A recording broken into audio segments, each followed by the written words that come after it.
What's good, YouTube? It's your boy Melly Man back with another video. We have disturbing dashcam videos with backstories. Spooky, spooky, spooky, man. It's October, man. It's that time for the spooky season. For me, let's hop into it. Hopefully, ain't no jump scares in this motherfucker. In this footage submitted by Jason, something happens that if it weren't caught on Dashcam, you wouldn't believe it. It was around 1 in the morning. Jason was on his way to what he thought was going to be the house of a woman. Typical Jason Looker type shit. The person had given Jason their address over the app. They had not exchanged numbers. After putting the address into his phone, he realized that not only was the address 20 minutes away, it was also in a less desirable side of town. Against his better judgment, he got in his car anyway to head to the given address, which was in a cul-de-sac. After entering the cul-de-sac, he realized all three houses had all of their lights out, and when he tried to message the girl he matched on the dating app, she would no longer answer. After waiting a few minutes for an answer, he realized... Bro, y'all niggas with them dating apps, bro, be careful, bro. These people don't be who they really are, bro. Niggas be trying to kill you on that shit. Real talk. The person had unmatched him, meaning it may have been a trick or prank. Literally. So he turned the car around. Smart As idea. he was leaving the cul-de-sac, he noticed someone on the sidewalk stepping out into the street, and so he locks his doors and slows down. This is the footage captured on the dash cam.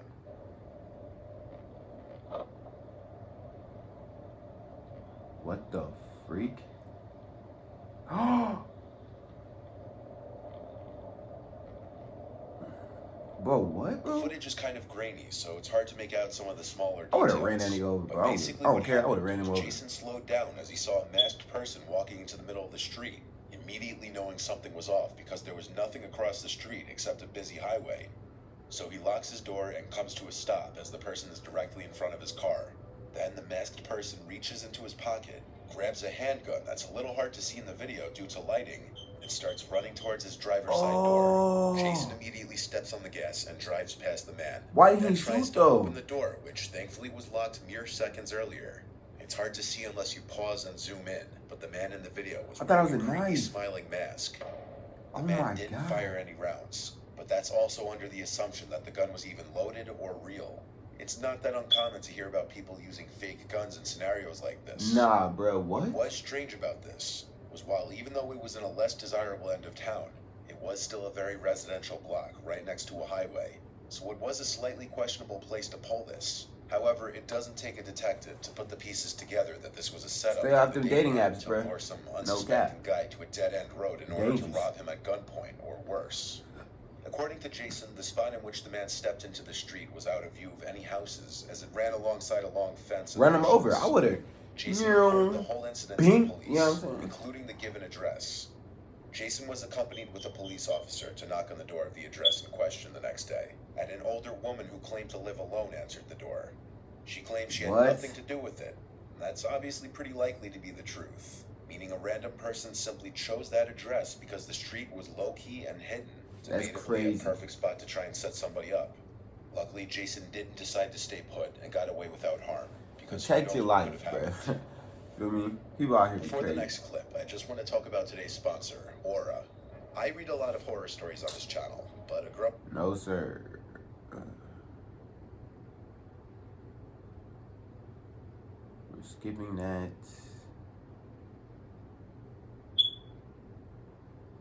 Alright, let's get it. On November 23rd, 2016, the day before Thanksgiving, a fire began on the Chimney Tops Trail in the Great Smoky Mountains National Park. The fire was sparked by a group of kids playing with matches in the woods, and it was fueled by unusually high winds. Flames erupted in a remote area with steep terrain that made access to the fire difficult for firefighters. Crews spent 3 days working to create a containment area lower down the mountain. Helicopters flew overhead doing bucket drops to attempt to slow the spread of the fire. On the 4th day, winds picked up and the fire spread, but the Gatlinburg fire chief said kids caused that, bro? No immediate threat to Gatlinburg. That's insane. Despite the predictions, on Monday, November 28th, dry weather and extreme winds caused the fire to grow rapidly. That evening, wind gusts of up to 87 miles per hour sent members flying into Gatlinburg, wreaking havoc on the city and surrounding communities. Town officials reported that evacuation alerts were sent out to residents' cell phones, but many residents said they never received any alerts.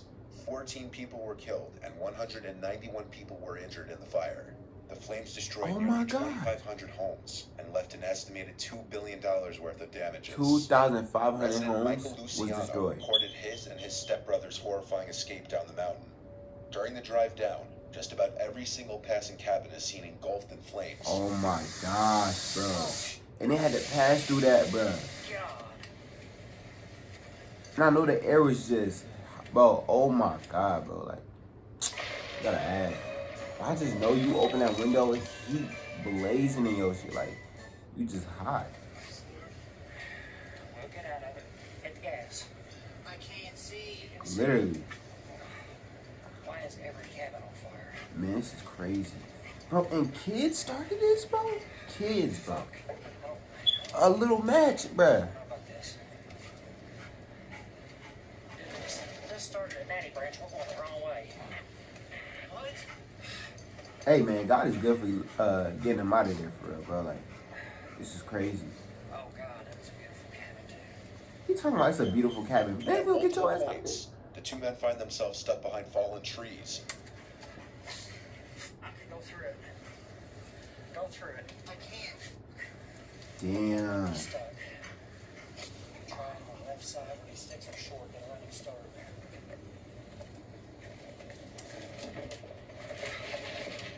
Ooh. Even at one point getting stuck behind another driver, which happened to be an old man who rolled his window down to tell Michael that he couldn't see. Come on, man. Tell me why I don't know why that's funny to me, bro. Because you said old man, so. What the is wrong with you? Go! I'm dead. Get out of here! The old man ended up pulling to the side and following Michael's taillights down the mountain. At certain points, it seems very likely the men aren't going to make it out alive. Right. But by some stroke of luck, they made it to the containment area with only minor Yeah, damages God to their save truck. them. You know what I'm Their saying? luck didn't just end there, though. Their cabin survived the fires with very little damage, despite What? its close proximity to the surrounding engulfing flames. While this footage can almost make you feel like you're in the truck with them, it obviously can't compare to the actual fear of being in the suffocating heat inside the truck mixed with Literally. tension of the life or death situation at hand. It's insane, bro. In this footage, a young girl who wished to remain nameless, so I'll refer to her as Amanda, was driving home from her boyfriend's house. She had just pulled out of the driveway and started heading down her boyfriend's block when a car in the middle of the road came into view. The car wasn't moving but didn't have its hazards on, so Amanda waited for a few moments until the driver in front of her lowered his window and waved for her to go around him. What So the she heck? did. Okay. Upon passing the car, she quickly realized the car behind her started moving as well, which at first wasn't too weird, but it became clear very soon He that was the car was following her. following her Right. after it started making the same turns she made. She started to make as many random turns as possible, and sure enough, the car behind her stayed on her tail. That's weird. It gotta be her boyfriend or something. Bro, why are you following her, bro? And he's speeding up. She then calls her boyfriend, What the which I heck? muted at her request for privacy, and she explained to him that somebody was following her.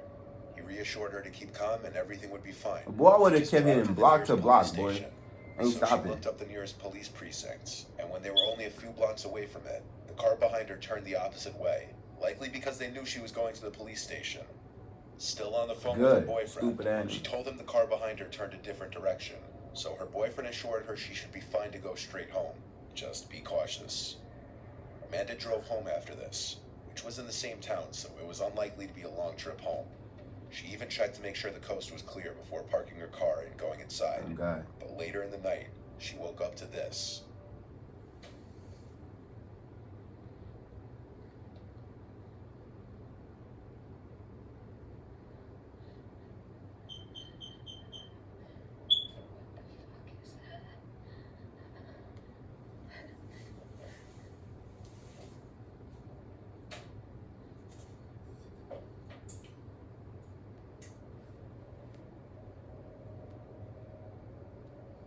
Amanda heard sounds right outside her bedroom window, like someone was trying to lift it open from the outside.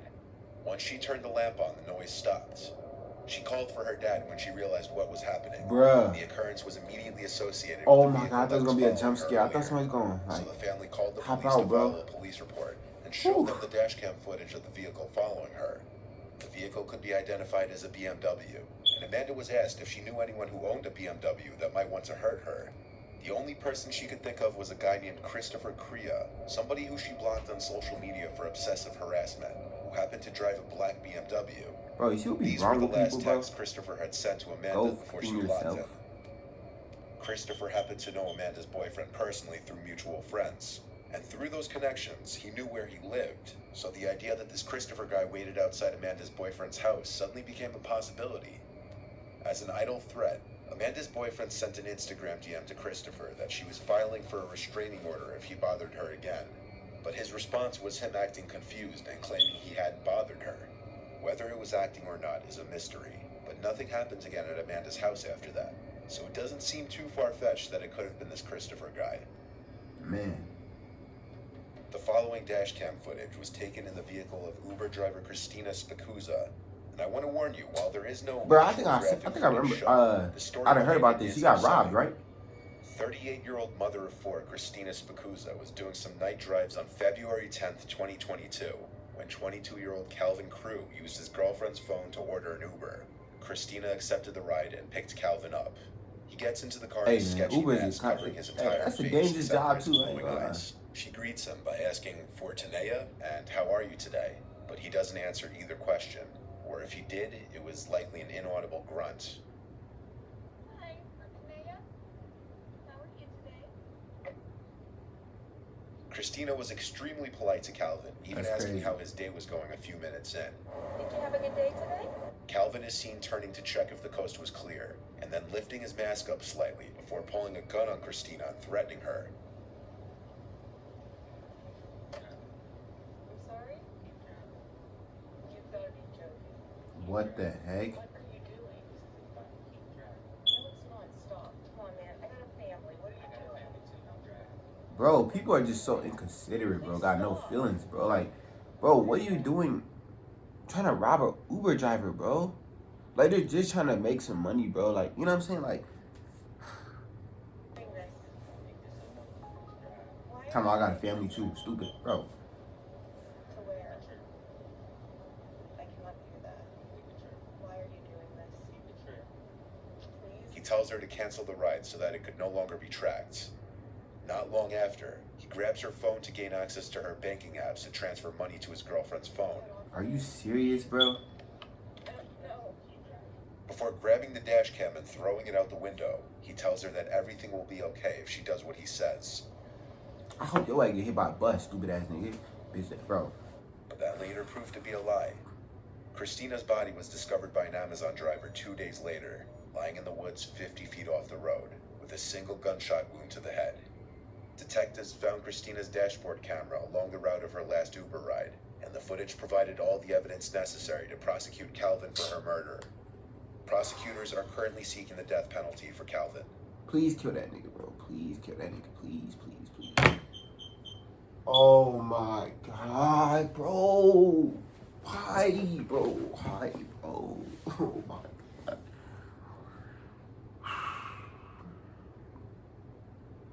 He killed her, my nigga. Oh, bro, y'all give him, bro. Oh my god, I would have tortured, bro, in jail. If I was in jail, I would have tortured, bro. Like, dude, people are so evil, bro. That's the end of the video, man. I hope you enjoyed that one. This is your boy Melly.